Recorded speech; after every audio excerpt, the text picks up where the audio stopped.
We're excited to announce that we're bringing back Sauna Camp 2.0 on March 20th from 2 to 8 p.m. We had this last year. We had 42 owners. This year, we're maxing out the capacity of the camp, which is going to be 60 people. We're going to have a wellness panel with some Everest summiters, as well as some Iron men and women to compete, and all about wellness and how they prioritize their health and wellness, not only in training, but in their lifestyles and in their business. And then we're going to have a 2-hour window of sauna and cold plunging in the lake, and then an amazing wood-fired grill, Mediterranean-style food at the end of that. So if you're interested, please head to curiousbuilder.com. Under retreats, you'll find everything there is about Sauna Camp on March 20th in Minnesota.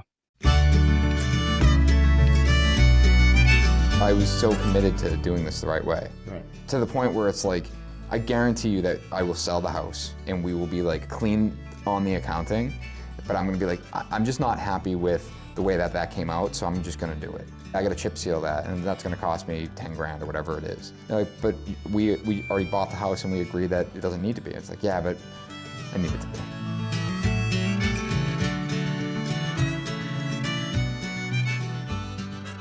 Welcome to the Curious Builder podcast in Boston. In Boston. In NS Builders headquarters. The office. Have you ever had a podcast from a alternate brand in this place? No, it's typically not allowed. Oh, wow. This is going to be canceled. Either that or this video will be torpedoed, or I will be. Wait, Boston's kind of where they invented concrete booties with the mob, like on the way to the airport. Like it dropped off on a job site and never seen again. Is that true? I have no idea. It sounded good. Yeah, it did. Yeah. So, yeah, everyone in the world knows about 45 White Oak. I hope so. Yeah. No, they do. I mean, I get asked about it all the time. Do you really? Yeah. They're like, we're doing the project with PK Architects on this remodel. And she's like, oh yeah, we know 45. It's funny, she said, I don't think they knew. She's like, oh, is that NS Builders? Or they had a funny way, like everyone sort of finds it a different way. Yeah. But no, it's obviously very well known Yeah. because you're an incredible marketer, as you well know. But it's interesting how people find it in different ways. And just the ripple effect, you've got the pebble in the pond and the ripples that go out. Yeah. We were here a year ago, meaning the Contractor Coalition was in Boston. So I was here in September. Today's whole podcast, or not podcast, but like video walkthrough, just to see how much has transpired over the last 13 months. Your reaction was like, crap, we're still building this. 13 months, damn. I know, you're like, I wish I was done. I could hear the inner clock, just like cha-ching, cha-ching. 8675. That was really funny. You do enough video content, so I'm not going to go into all the specifics. Mine is more entrepreneurial. Let's start big picture. What have you learned about yourself in this project? It's more about the resiliency and the ability to just continue to move forward under strenuous circumstances. I think that goes back before. I mean, it's funny to keep referencing David Goggins' book, but like that whole book Can't Hurt Me. Yeah. I mean, I remember reading that, and just for so many reasons, I was like, man, like I'm a wuss. Like this guy's like has went through hell, whether it's elaborated on or not. But like that book specifically was just like, man, he's got a famous quote in there, and I'm gonna butcher it, but he talks about how when you are at a point where you feel like you have to give up, you're at 70% of your capacity. And he made that up. Like that's not a factual thing, but it sticks with me. Where it's like when I am at a point where it's like, I can't do this. I'm like, wait, I'm only at 70%. I have 30% more to go. And I am gonna do this. So I think going after a project like 45 White Oak was this, kind of testament to just, it's going to be really hard. There's going to be challenges along the way. There's things that I've never dealt with. There's going to be circumstances I've never dealt with. There's going to be questions I don't know how to answer. And there's going to be a tremendous amount of just, hey, you can't do that feedback. And as we discussed earlier, like, then watch me. And that's how I've been, my whole life. But I think in this specific example has just been this relentless pursuit of, endurance and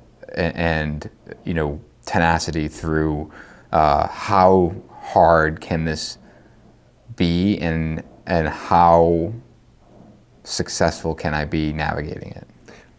On a scale from 1 to 100, your expectations of what you thought was hard going into this versus where you're at right now? What it was, I mean, Before you went in, you knew it was going to be hard, and you knew it was going to be difficult. You wanted it to be hard. You were set up. Your DNA, you thrive. I can't under even that. put a percentage to it. It's more just the fact that like the stuff that I thought would be hard has come and gone, and all the stuff that is hard is stuff I didn't have any awareness on. Like it wasn't even in my. Elaborate on that. What do you mean by that? It just was like the financing of it, the difficulties of convincing people that this works when everything says it doesn't. And let's not like not just on the difficult things, but like also the positive things of the that's coming. The amount of support that there is behind it, Yeah. which has led to navigating the difficulty and the difficult parts. I think if you go into a project and it's just all difficult, it's just challenging. Like this doesn't work, it can't work. We can't fund it, we can't do.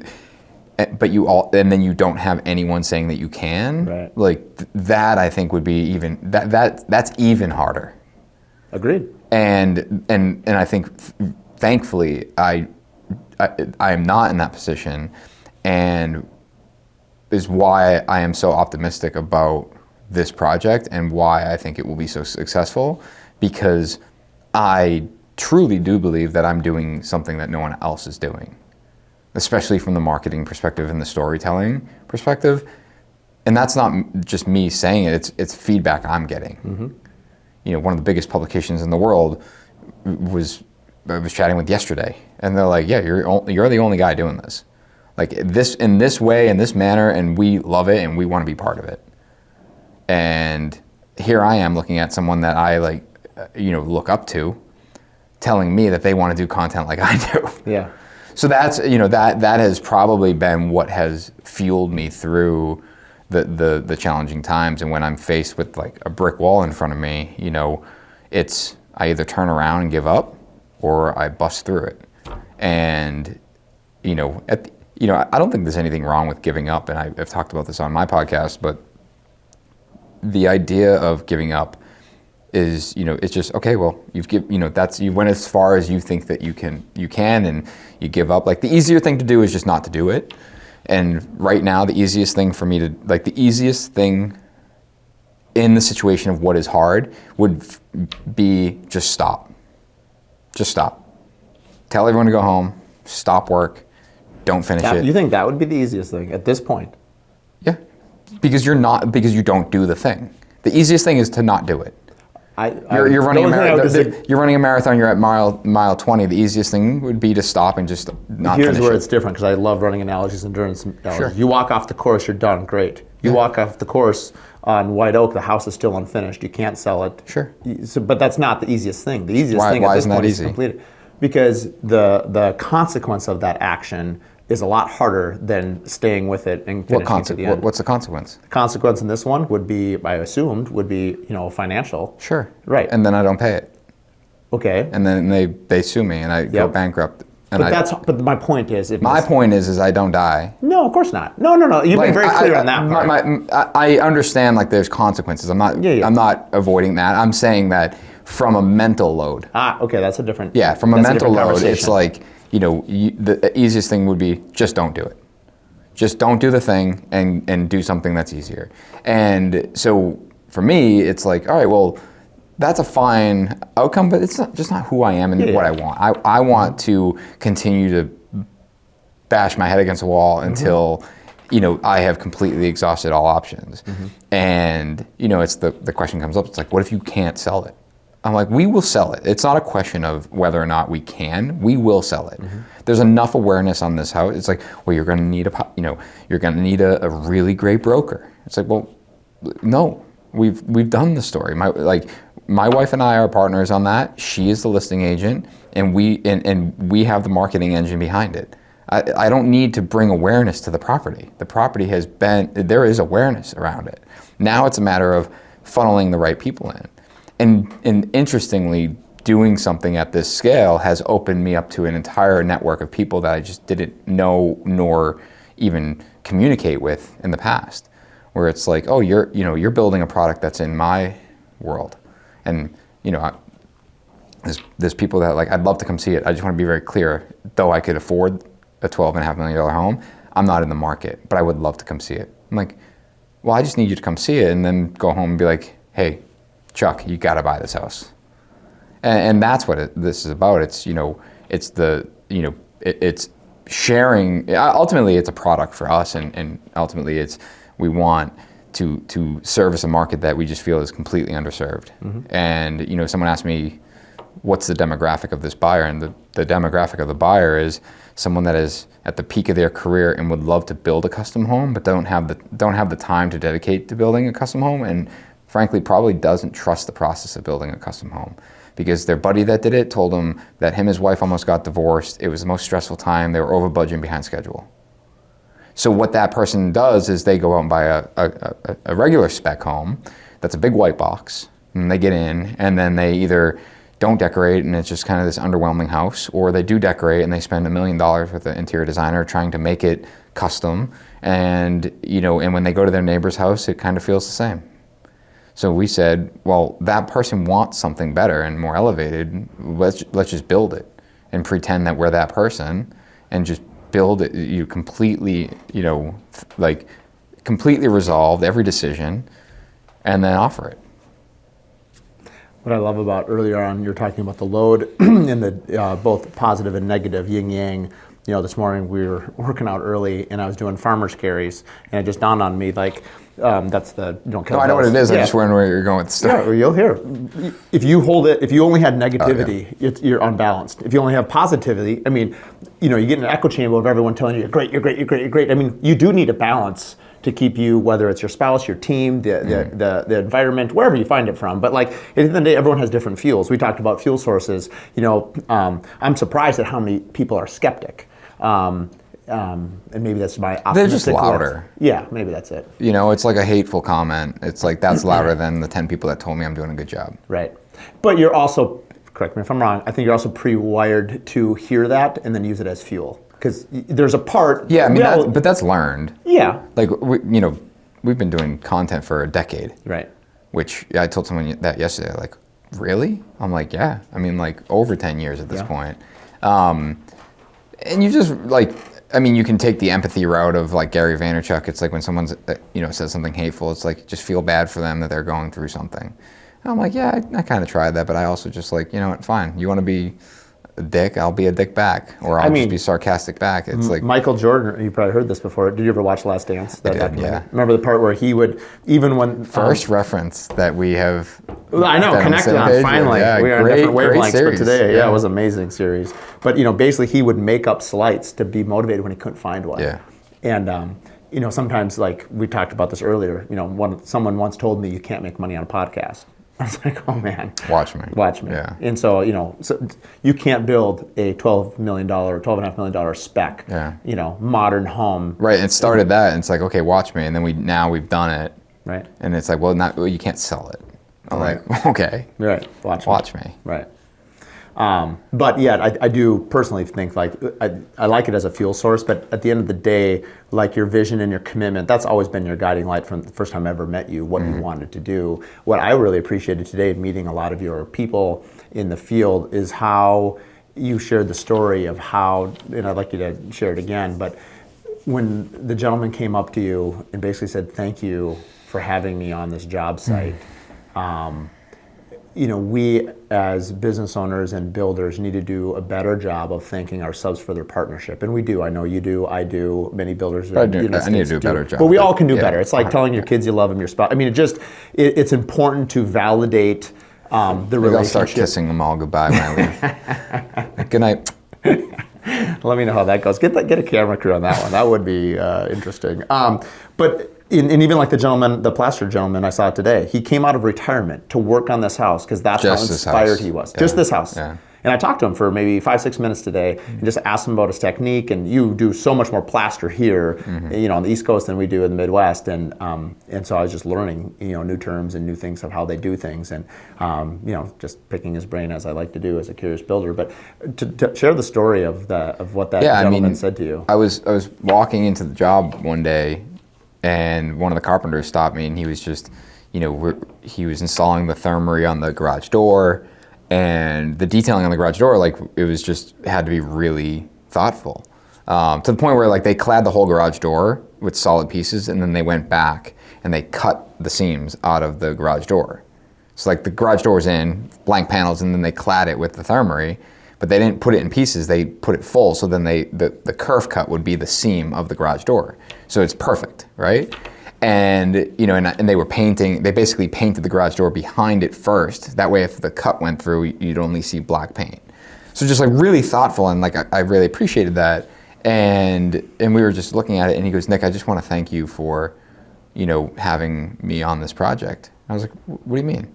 He goes, it's been a really, really long time since I've enjoyed what I'm doing as much as I am here, because I feel like I have the opportunity to put my best work, and that is the commitment, not, hey, I need you to be done with this today and stop thinking about a better way to do it and just get it done.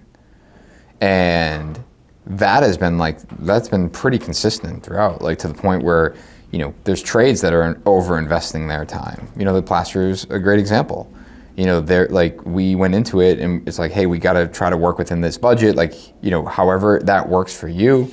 And then, you know, in a lot of ways, you know, I probably can't even fathom, like they've totally overinvested because they see the benefit long term. That's their case, you know, alone is, you know, that is a very complicated piece, though similar in you know, aesthetics. I mean, simple in aesthetics, it is a complicated piece to pull off, and there's plenty of ways to have done that, but they did it the right way, and they took the time and cast it in place, and it will always be this thing that no matter who you are and when you show up at that house, it will be appreciated, and they understood that.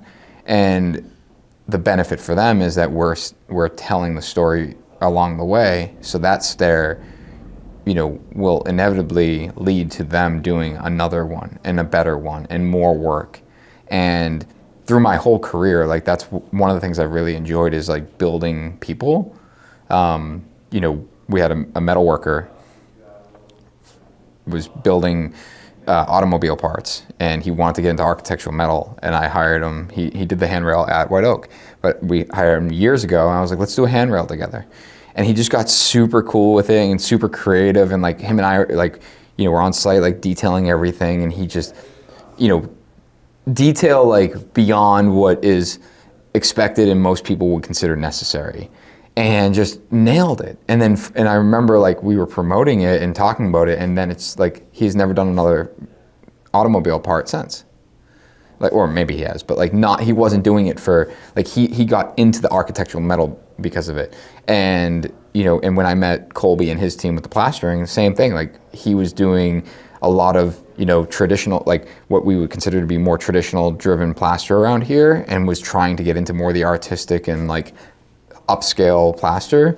And we gave him, you know, we kept giving him opportunities to do something that was bigger and grander and promoting it, that has led him to only doing that. And that's, you know, and the team that put the cladding on the house, you know, they're a roofing and siding company, and they, you know, they do plenty of just like normal roofing and siding jobs.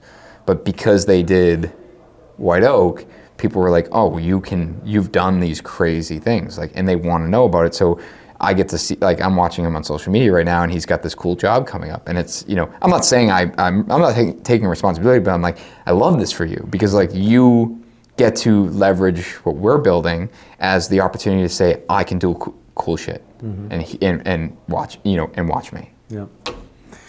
It's interesting. I was thinking about vision in the role that a leader has. You know, I had mentioned today, and I don't know the whole quote, right? The Eminem thing where it says like, vision is scary, right? So some people are intimidated by a big vision. Some people are inspired by a big vision. Sometimes ourselves. Sometimes our own vision can scare us. There's a verse in the Bible, I want to say it's in Proverbs, where it says the people perish where there is no vision. And what kept resonating with me today as I saw the craftsmen and I saw you interact with them, and you know, I've seen it obviously from afar and in person as your friend and as a colleague and just watching it, but seeing people sort of all form in, seeing your vision, you're a very good brand ambassador for yourself, for your various companies, but because it's so maniacally focused, it's left such a huge impact on the people that are with you, because they are now brand ambassadors for you. And the story that you shared, maybe you'll share it again for us, is the work that was undone.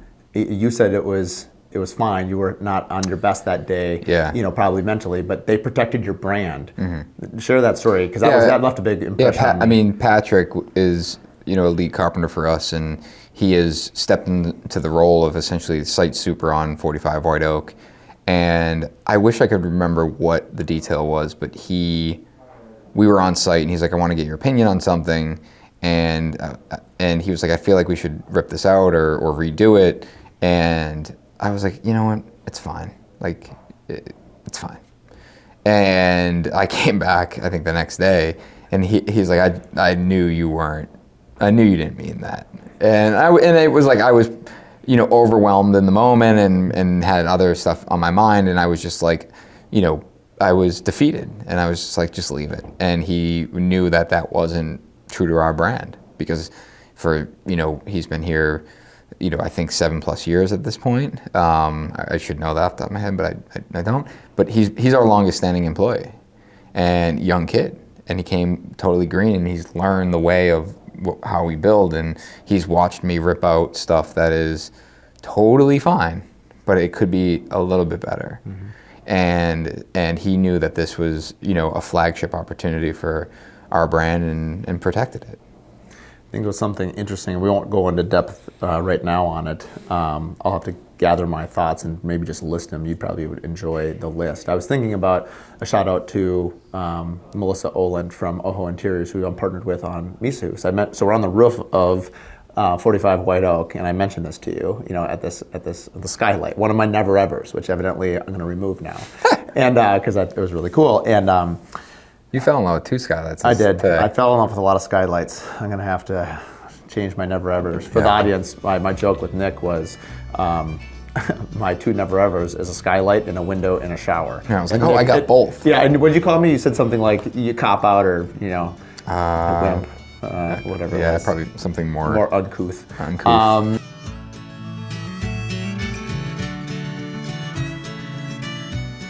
This episode is brought to you by Adaptive. If you're still chasing checks and juggling spreadsheets, it's time to upgrade. Adaptive is revolutionizing how builders get paid with AI-powered bill pay, automated draws, one-click payments, and built-in lien waivers. Faster payments, fewer headaches, and total visibility. Adaptive takes care of the back-end chaos so you can focus on what you do best, building.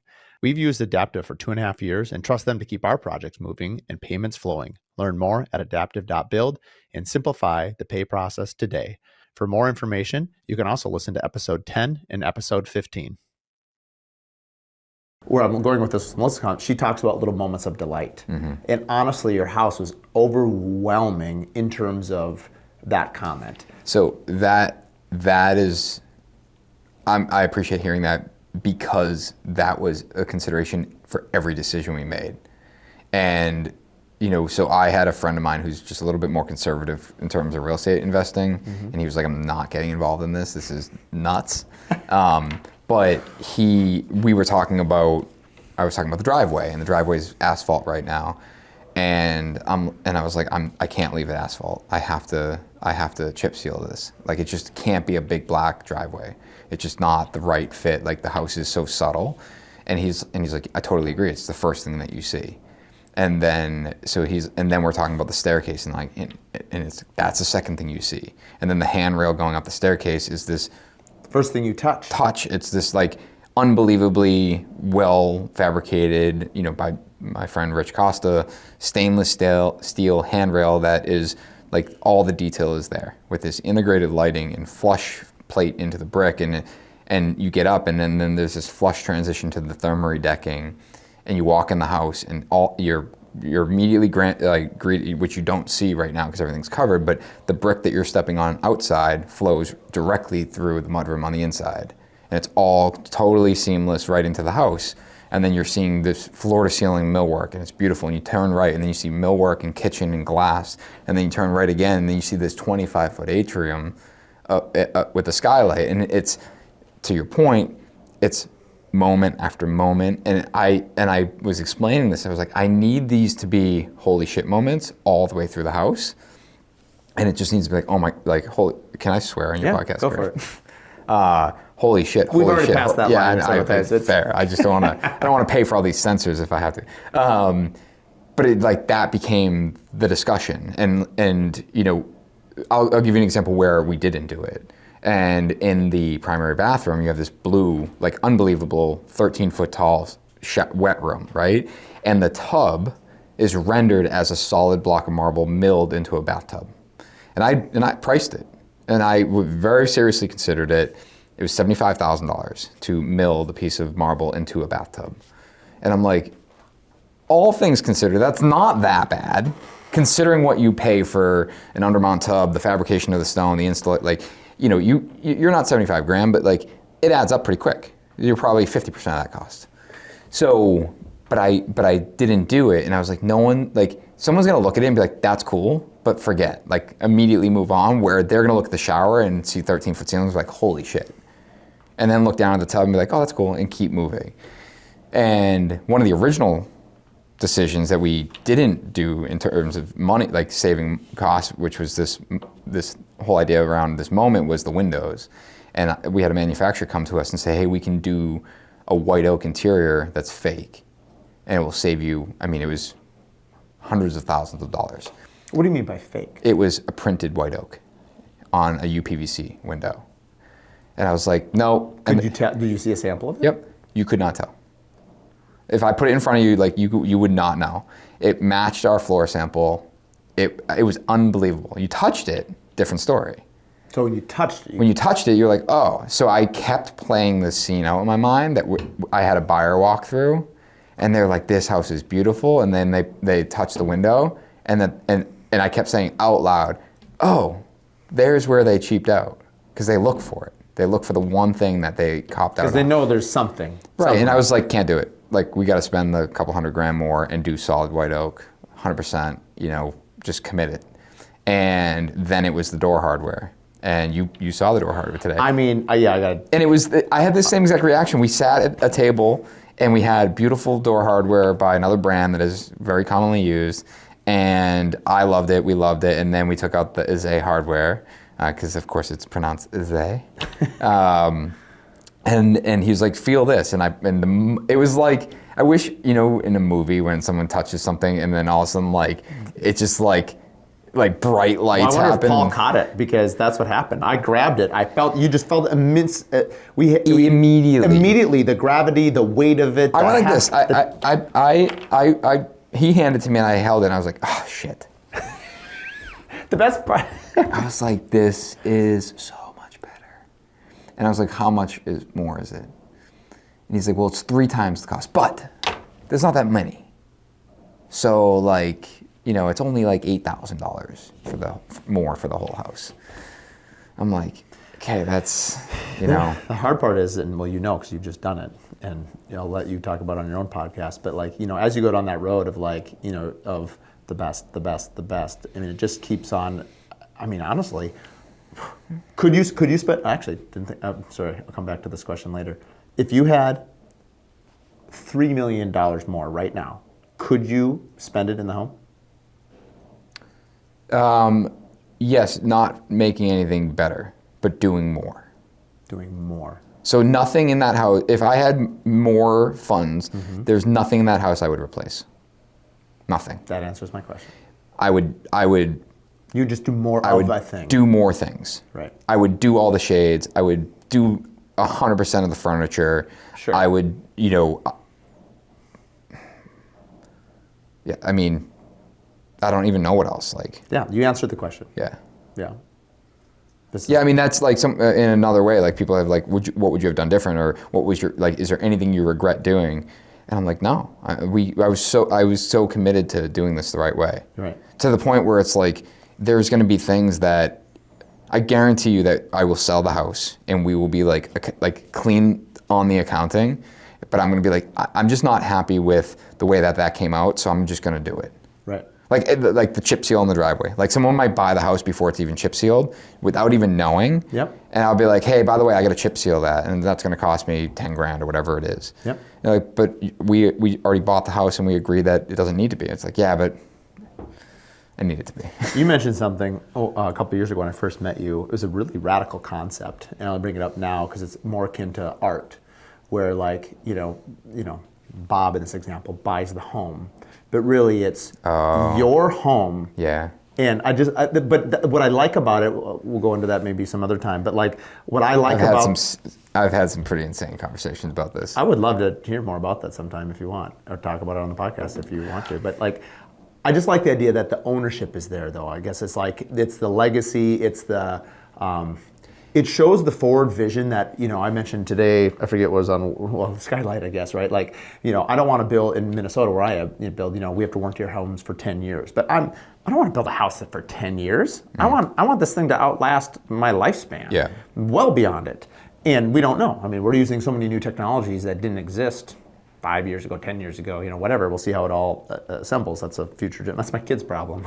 So I'll be dead by then. But I guess where I'm going with this, I appreciate the commitment to something that lasts and your sort of maniacal devotion to your vision, just like this chip seal, a pretty simple thing. But the idea that like, I want to do that because that's what I've committed to do. Regardless if you understood that or not when you bought the home, it's sort of irrelevant to this. I appreciate that. Yeah, I mean, my whole thought, like, just for your listeners, like, was this idea around how they went about NFTs, and this was basically as though like the NFT is yours, but if you put it back on the market and you sell it, that original creator of that NFT would get some royalty on it, and that was like this whole conversation around where it's like building a home. And you buy it, or it was actually really what it was is for the custom home builder, but it could be implied here where it's like if you buy White Oak, $12.5 million, you buy it, you live in it, when you and it appreciates, and then you sell it in 2 years for $15 million, that a portion of that profit would come to me. And I've said, and I like everyone on the bus was like, what are you talking like? See, I think it's brilliant. It's brilliant. It would be incredibly challenging to like. It would get shut down so quickly. Legally, yeah, for sure. But the idea is that we are like, I don't get it because I built the house. I get it because I'm the steward to that house, and I continue to maintain that home. And I think that's where the value for us is like we become the steward. We are maintaining the home. Like it is yours. You live in it. You own it. You have the deed. But like we're here, and this was something that we committed to in the build, but we're committing to beyond that.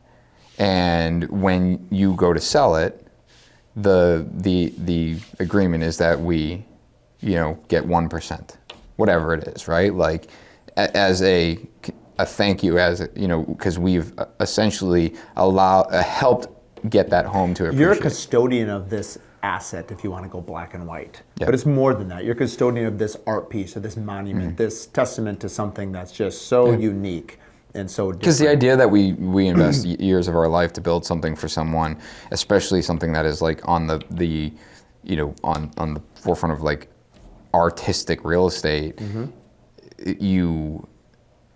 then we just pass it on and we're no longer involved. Like that just seems crazy. I've always had an issue with our industry at large is we spend, not so much in the spec home case, but just in a client, we spend a ton of money, assets, time, reputation, brand to acquire a client.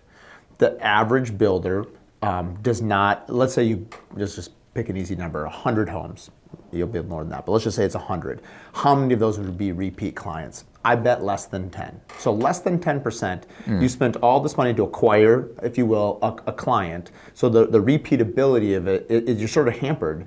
I think that's why service or remodels, and it's a different podcast, but like we spend a ton of capital for kind of like a one-off. It's kind of a dumb business model, frankly, in many ways. Which is what I don't like about being a custom home builder. I have to be everything to everyone. Where I'd rather build a product and someone purchases our product. Where it's, I'm not saying we build 100 White Oaks, but I am saying that in the sense that white oak is a product, but it is the design of said product is, ultimately under the brand, and we build these products underneath the NS Builders brand as these are homes that we design, that we completely resolve, that are completely furnished, that are documented, through extensive media and cinematography, and you get to buy one, and it's an NS Builders home. Two questions. One, just wanted to reemphasize the point is you had, I believe, 17 beams in the great room and 25 in the kitchen, roughly? Roughly. Yeah. And it was a day per beam. So let's call it... 2 guys, 1 day per beam. Yeah, amazing detail. And they're all single length, or no seams. No seams. And they're all made from a single place in northern France. Yeah. And what was interesting is right now, probably within 20 minutes, you could find out what tree, where it was lodged. Going back to the documentation, that's where I'm going with this. Is like, again, I don't know that much about art, but like a deed of authenticity, like this. There is a deed about there is a deed for that tree. Yes. Yeah. I actually do want it. I do want that information. Go get it. We'll be right back. No, one of the things, and do you think that 45 White Oak is a project or is it a standalone brand? It's a product under a brand. There's the brand of 45 White Oak, which is just very project specific, but it's not like Miso House where we build multiple 45 White Oaks. 45 White Oak is the address. It was like so it's not it's not a model home. That is a product of its environment. The site is what created that shape of the home, and that shape of the home is what created the space within and the texture and the materials. Like all of that was driven by the site. The brand is NS Builders and our commitment to quality and craftsmanship and experience. No, I agree. Hearing you talk about it and then just seeing how your mind works along, and I know you like obviously with Vincent from Possible, and like what are things that if you were to do this again? So when yeah, sorry, I did say that. It's funny you said that. I put when, not if. The home sells. You already have another site already located. We do. What? Purchased, actually. Purchased. Yeah, you already bought it. Owned. We're already ready to go. You haven't started design on, have you? No. What will change? I know I'm not going to speak for you. The approach to fundraising and pre-construction. Can you get more specific? We have a proof of concept, so fundraising will be easier because people will see that, they've done this and it worked. And, let's just be clear, like we're building something on spec for significantly above what an appraisal would come in at based on bank standards to the point of almost double, which is a massive on paper risk. So for us to pull that off, it proves that there's a business model there. Now, it doesn't mean that there's just hundreds of people lined up to have a home like this. That will be determined based on how it sells and what it sells for and how many people are interested. But it does prove that it worked, and ultimately proves our process was what got us here. There will be the skeptics that say it was luck and whatever, but like beyond that. So fundraising will be done differently, where we now have significant trust and confidence going into it. So in theory, that fundraising should be easier, because fundraising for a project that is twice a bank's appraisal is very difficult, as many can assume. Agreed, but what percent of homes in this market or that you build in even have banks involved? On spec, well... on the sale side. I get that you're involved with banks on your side, but like yeah, a buyer... I don't know. I don't know that number. I would be totally making it up. Maybe I'll just interject. In our market in Yeah. Minneapolis, I guess I can only speak for the clients that I've had over the last 21 years. But like once the home gets above, say, 2.5, 3 million, Yeah. they're cash buyers. They're not involving a bank for a Sure. variety of reasons. It doesn't mean that their money doesn't cost money and all those things. Right. But They have more access to funds. yes, and the appraisal that matters less is do they value it? Right, and that's where, so my argument would be, like, a friend of mine was, he's done some specs, and we were talking about it, and he goes, I always lose money on specs. And I'm like, why? He goes, I just put way too much into them. And he cautioned me. Wait, am I your friend? No. Good. And, I don't want to be your friend you are. But I had said, and I asked him, like, did you really put everything into it, or did you scale back on like a single thing? He goes, well, I had to scale back. I'm like, that's the issue, is that people will overinvest, but they don't go all the way. So you start spending money, you haven't crossed the threshold of it being this irreplaceable thing. Example, you restore a 1967 Camaro, and you restore it just to, you use whatever parts, and you put it back together, and you do a killer job, it's worth X. You do that with like serial number, like original parts, like you have increased the value tremendously. Also, diamonds, lab-grown diamond, real diamond, they are the same exact thing. With the exception of that a real diamond was pulled from the earth and the lab grown was done in a lab. But from composition, they are the same product. But there's this inherent value because that one was harder to get. And I was talking about, to further that example, is that in 15 years from now, we will be able to 3D print a car, right? Like 3D printing will become a thing. We will be able to print whatever we want. So going back to the car analogy, original 1967 Camaro, like huge value. I can go turn my printer on and print that car. That car that is printed is exactly the same thing as the one that was built in 1967. It can be materially the exact same thing. But the 1967 is more valuable. That's where we're going with this, is because we've attributed the value to it. So for me, in this speculative build, is that you need to cross the threshold of being in this realm of, there is no other option. Like, this is an original. I saw something really interesting pop up on my Instagram a week or two ago, and I didn't send it to you, but I did post it. And it was, have you ever seen those Dear Grandpa letters? No, like dear boy. Yeah, but then it says sign grandpa. Yeah. And it said competition is for losers. Create a one of a kind. Yes. That's so funny. I actually want to send that to you. Yeah. Okay. The one I should have It's said. actually truthfully, that is one of my favorite accounts right now, and I've shared quite a few on my story and with my friends, and it's always like, dude, Grandpa is on. Grandpa is on a roll. Like, it's probably man. a 17-year-old kid, but that's fine. Yeah. Like, I picture him as like a World War I vet who like no, it's someone. I mean, hopefully it's someone that's listening to his grandpa, right, or taking old letters. But they're so good. They are very good. And I love that stuff because it for me it fires me up because it reminds 100%. Me it's like, oh fuck. Like, why you're doing it? I mean, you think. This is going to lead to my next question, but I was thinking about, we already talked about you being a visionary and how the vision can be scary and but then people align to it because you're giving something aspirational.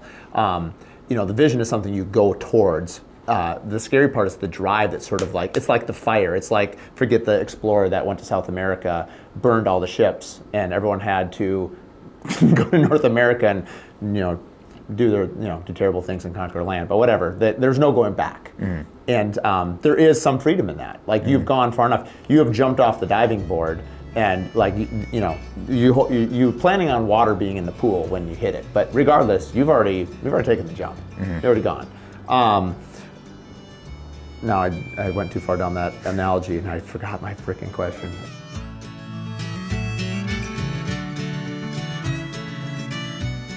When it comes to quality, craftsmanship, and performance, Pella sets the standard. Whether you're building custom homes or designing a timeless space, Pella offers innovative window and door solutions that blend beauty and efficiency. With showrooms and experts around the country, Pella makes it easy to find the perfect fit for your next project and their team to support it. Build with confidence, build with Pella. Visit Pella.com to explore products and connect with your local rep today. For more information, you can listen to episode 1 or listen to episode 109, where we bring on Pella owners and founders at Pella Northland, as well as their innovative team behind the Steady Set innovation. Oh, what inspires you? So as you look, we mentioned the grandpa letters. What are things that have fed? I mean, I know you've talked about it so much. So maybe about being sort of looked over in your market because you didn't have the pedigree or the age or whatever. You've documented that well enough, so we won't talk about that here. What inspires you? Like as you look around the landscape of, because I know you follow every account in the world, so it's like you're looking. I literally cannot follow any more accounts on Instagram. Oh, you seriously? There's a max. What's the max? I think 7,500. You mean? That's amazing. It was like I tried to follow someone the other day, and it was like you cannot. Is that why you unfollowed me? I did. Yeah, I need to make room. Oh, that's fine. Hold on. Let me check. Yeah, 7,500. That's actually pretty funny. Yeah. So I actually was unfollowing people the other day. To make some space. Yeah. So what inspires me is there's a few things, but it's I love the pursuit. I love the pursuit, period. But I love the team effort pursuit to go after an obnoxiously large goal. And we were talking in the car earlier about how I could build one house at a time and then have a totally different career that would feed that, and I would make more money. Like that's a fact. That's not even an opinion. Like that's factual. And I love everyone in this office, but it's not like I'm only building because I want them to build. It's that is what I want as collectively. It's like this is a team effort. I love the fact that Doug is part of this. I love the fact that Vincent and Julian in the office are part of it. I love the fact that Ken and everyone else is on this team is in the pursuit of doing something that is just like wildly great. And that part of I reference Bugatti a lot, but I love their story, and I love the way in which there's so much I love about that, and that brand specifically inspires me. And there's a video of the Mistral model, an open top car. I think it broke 300 miles an hour. Like it was a world record for an open top car. And it's a small like docu-series clip, but it's so good. And it's just this like heavily cinematic video that talks about it, interviews a few people, shows the car. It's just like a beast going around the track, and then the whole team celebrating. That I love that. And like that's what inspires me. Good answer. You mentioned in the car, what was the Bugatti quote? It was about like the VW thing. Making money or. So I made this reference before, and someone was like, yeah, but Bugatti is like VW's little sandbox that they play in. It's like, well, that's fair. Like it is their play money, and yes, they were not a profitable company. I think in the Veyron era, that they just weren't. They weren't overly profitable, but they have built such an amazing brand around their cars and their company that now they build special edition vehicles. And the latest one I was looking at, it was 99 vehicles that they were going to manufacture, and they were pre-orders, and it was I think in between $5 and $6 million for that pre-order. And you're buying a $5 or $6 million vehicle, and you're prepaying for it. And then Bugatti's like, all right, we get $550 million, like now we'll build your car. And that's cool. Like that is, and the other thing is this whole, like the approach is they're not looking at it as like, all right, we only have $5.5 million to build this car. How do we build the best car we can for $5.5 million? It's, hey guys, I need you to build the best car you can. This is the parameters. We want it to be the fastest car, or we want it to be the lightest car, or we want it to be whatever their goal is. That's the pursuit, and what it takes to get there is what it takes. And And that is like, that's extreme. Like you're going after something that is just like full commitment, you know, no compromise. And I love that. I was thinking, so at the Boston airport, it's been a while since I've been here, but as I was walking through, they had kind of an ode to NASA and to the Kennedys, you know, let's go to the moon. And they had on the wall all these different things that were invented. We should change that to let's go to 45 White Oak. What would you have to donate to make that happen? That's a great idea, actually. Pretty good marketing idea. But the point of it is all the things that came with the pursuit of that. And we won't have enough time on this podcast, but it'll be interesting in your career in the next year, 5 years, 10 years, you know, however long your career is and your pursuit is the things that this home and the ripple effect. We start off this podcast with like the ripple effect and how far it's gone, places that you can't see. Right. And you know the texts that I get, like, you know, I'm sure when we post stories about this, you know, I'll get, you know, interactions with you know this, that, or another thing, and it'll be just interesting to have this podcast a couple of years from now and be like, back. what are the things that came from this? What is the ripple effect? And it's really. It's fun to watch. One of the things that pushed me over the edge to actually do this was Jonathan Ward from Icon 4x4 being on the Modern Craftsman podcast and him talking about how he sells Broncos for $250,000. And I was like, how did you do this? Like, how? He's like, I just did it. I was like, I've always had this dream of building just the home I want and just selling it for whatever price it costs. He goes, you should do it. How long ago was that? Right before I started White Oak. Yeah, but like specifically, like 3 years, 4 years? Well, we bought White Oak in 2023. So you like roll off the podcast and you're just like... I have to go boom. back. I'd be curious. Doug can probably pull up Jonathan Ward, but I mean... The first time. No, the second time. I am curious because I texted him when we started. I said, John, I'm doing it. He goes, good luck. And he's like, let me know when you sell it. I want to know. So he said, good luck. You gotta tell the story about Rory's comment. That might be one of my favorite things that happened today. I laughed so hard when you told me the story. Yeah, our photographer he's arguably the most talented architectural photographer in the world. And he came, you know, you have to book him, you know, over a year in advance, and he came to shoot, and we were still under construction.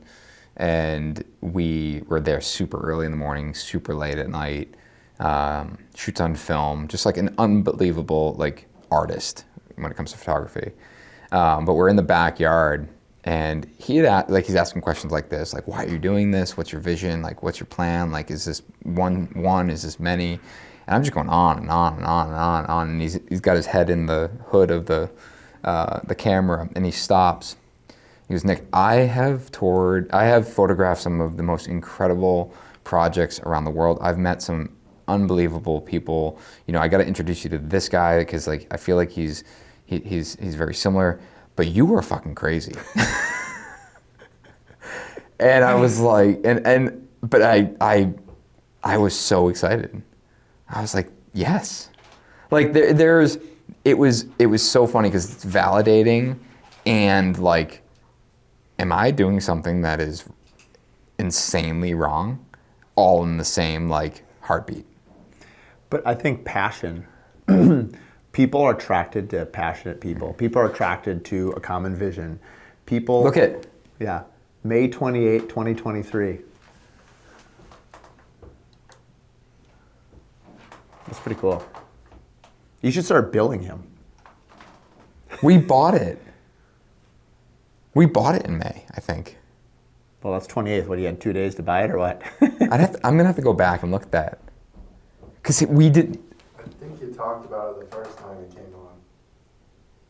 Oh, maybe. Maybe we talked about it the first time. Either way, it's the same deal, really. Yeah. Just the date shuffle a bit. Yeah. But going back to the passion thing, I think, you know, people, we talked about this today, you know, you mentioned the Bugatti clip, and one of my favorite podcasts, Founders, is one of my favorite podcasts. Oh my God. And did you listen to Bugatti's Founders episode? I have. Yeah. It's been a while. I just good. made a note to re-listen to it again. Yeah. As I told you. Sent it to my investor. I'm like, listen to this podcast, please. Now you will understand my pursuit. And mine is Walt Disney. So, and plus I was just at Disney 2 weeks ago, and they asked Walt You're Disney. a big Disney guy, right? Like you wear the No, Mickey that'd be Mouse Brad. hats. That'd be Brad. I'm pretty sure Brad has a Moana tattoo on his neck or something. Just kidding. But you see some strange things down At least there, man. it could be Maui. It could be. Don't tattoo Moana. Yeah. That's odd. weird. Maui's cool. Yeah. You were referencing Hey Hey today. Well, Hey is the best I know, character. but Hey Hey is pretty great. Yeah, his eyes are like. No, what I was going with Walt Disney is they asked him when he was creating, Disney World, how much is this going to cost? Yeah. And he said, I'll let you know when I'm done innovating. Yeah. And it's hard when you're down that road of passion and excitement and the things. It's, your head down, and not that you're not looking up occasionally in your vision, but like you are into this thing so deep. And I think it's cool when people in society, not just in our community, I find inspiration in all kinds of people, and a lot of times they are crazy. I think, well, heck. Well, you have to be, and honestly, this is like, cliche or not, like anything great requires like the fortitude like this. When you look back at all of the greats, like it always is the same story. Don't do this. This doesn't work, but that is the average. Most people are average, and most people would choose to take the easier route, because why not? Why not have a great life and travel and or not travel, whatever the case is, like everyone's different. But most people live a very average life and make decisions that allow them a very kind of like coasting, lifestyle, where I believe that will come through the pursuit of going for like great things. But I also have this I've always thought that, and Tyler called it something, the arrival. It's like when you think like, oh, once I get here I'll be good. I forget what he called it. Human nature. Well, it's just like, oh, when you're 14 years old, like once I have my license, my life's gonna be awesome. Yeah. Totally. And then it's like 16. It's like, well, once I'm 18, I'll be the good. metric just keeps moving. Yeah, and so for me, it's like, oh, once we sell this, like we're gonna be great. There'll be something else. And it will be something else. And will I ever learn to take a deep breath, look backwards, and be like, man, that was fucking crazy, but we did it, and look what came out of it. And the issue, it's the same issue with living with someone every day and not realizing how they change. Where it's like someone that doesn't see you for years, and then you show up, it's like, oh my God, you put on weight, or you lost weight, or your hair is gray, or whatever the case is. It's like when you see it every day, it's hard to recognize.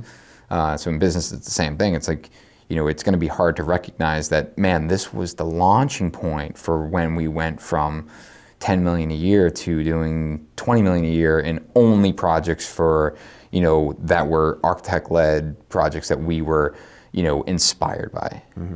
And I think because when you look back, it happens that way, but in the moment, it doesn't. I think, you mentioned in the beginning of the podcast about David Goggins, and he, ultra running or whatever, you're like in the moment, and, however far you are, you still have more levels to give.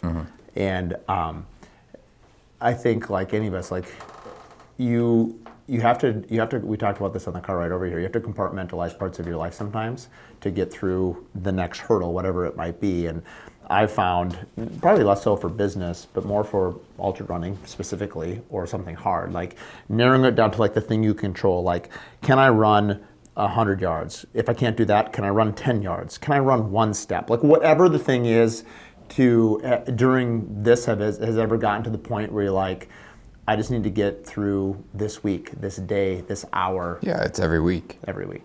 Yeah. Yep. It's, the running analogy is great, because it's like when you're running and you're in pain, it's like, I just got to get to that telephone pole. And then you get to that telephone pole. And then the next, and then the next, and the next. And, the marathon's a great example, because when I ran, I just, I hated, I don't like running. And it was like, to me, it was, this is mental. I do things that I don't like because it makes me a stronger person. That's what I went into it knowing. And, mile 17, 18, 19, 20. Like, I'm just like smoked. I don't want to do this. But I'm like, I'm at 20. I might as well like bust this out. And it's like I ran and then I walk and then I ran. I'm like, I got to get there.